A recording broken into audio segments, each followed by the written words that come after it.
very good morning to my beloved madam and to my fellow friends.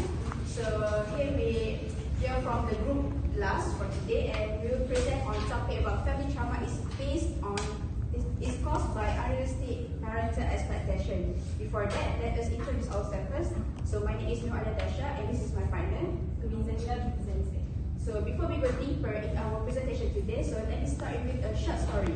So my friend once got a second place in her class, so she was proud of herself until she got bullshit to her mother. Then her mother did not say that, well done my daughter. Well, instead she asked, why not first?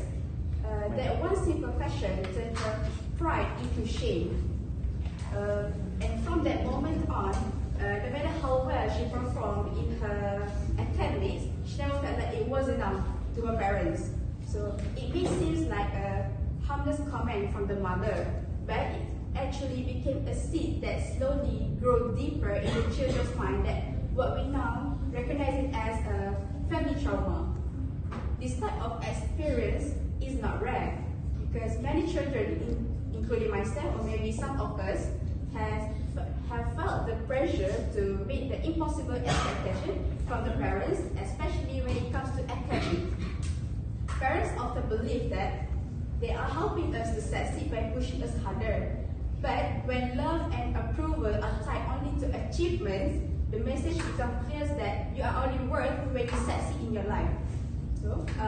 So today we want to highlight that the cause of this mindset of the parents, which is academic pressure and unhealthy competition between the siblings. So I will explain on the academic pressure. Academic pressure is one of the biggest sources of stress for the students. Am I right? Yes. Many parents define success with one word: great.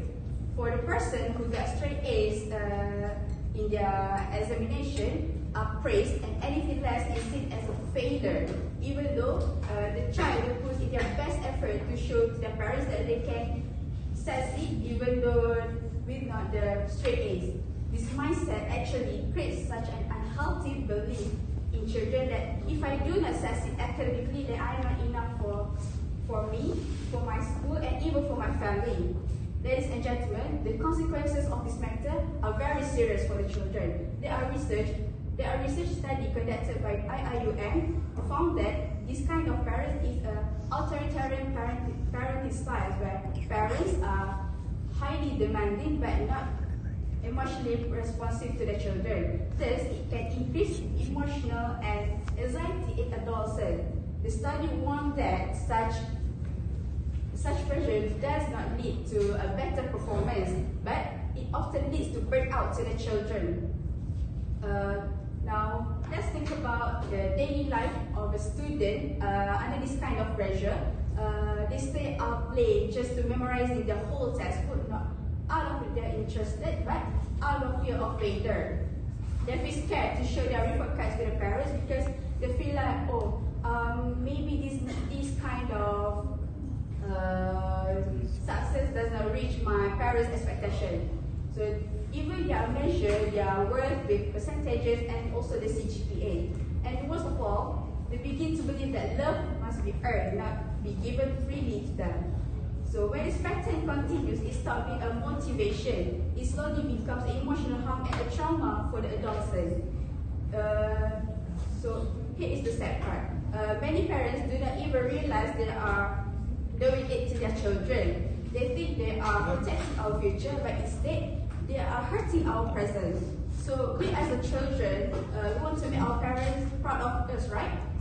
So we want to hear like, oh my God, I'm so proud of you, my daughter, my son. But not only for when we succeed in life, but when we put our best effort. Because when children feel love for their achievement, not for who they are, it breaks something inside them. It breaks their self-confidence, self-worth, and even their bond with the family. So, ladies and gentlemen, that is why we believe that academic pressure from the parents is not just unhelpful, but it's also harmful for the adolescent. It affects not just grade, but emotional health, identity, and the trust within the family. So I will pass to my partner. Thank you, Alia. Let me continue with this real story from one agency.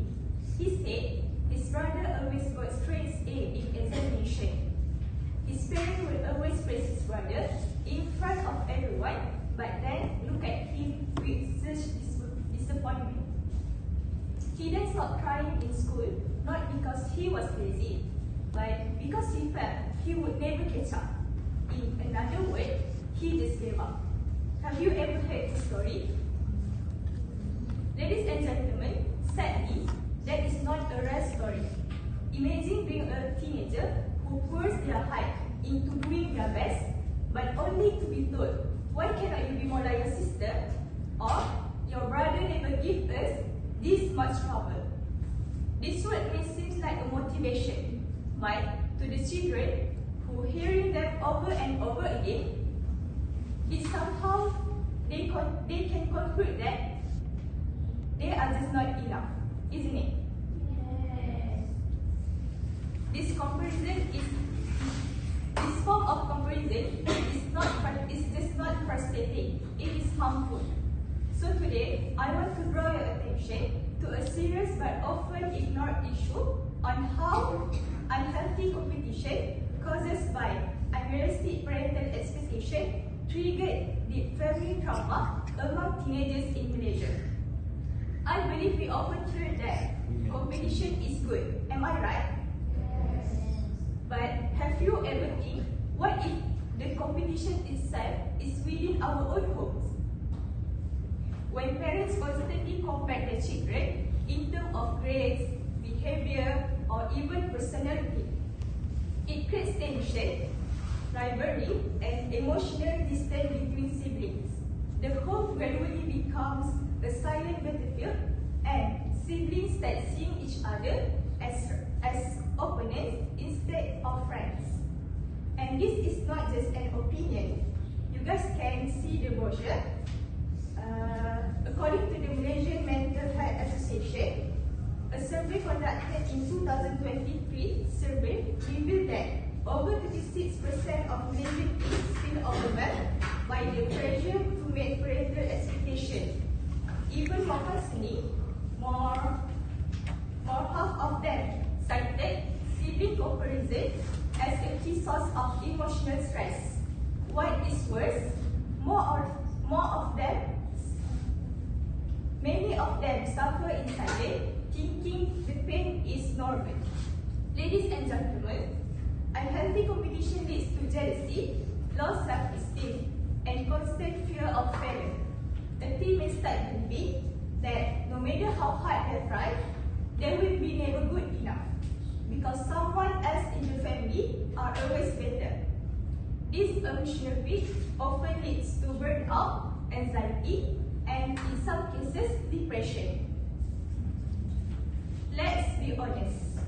Every child is different. Are you guys agree with this? Yes. One might shine in academics, another in creativity, and another in kindness. Comparing them is like comparing a fish to a bird. Actually, they are both valuable, but somehow on their own ways. In conclusion, unhealthy competition within families, fueled by unrealistic expectation, does not build strong children. It breaks them from the inside. If we want to raise confident and emotionally secure young, we must stop comparing and start supporting. Let us raise individuals, not rivals, and let us build homes filled with encouragement, not silent competition. That's all from us. Thank you.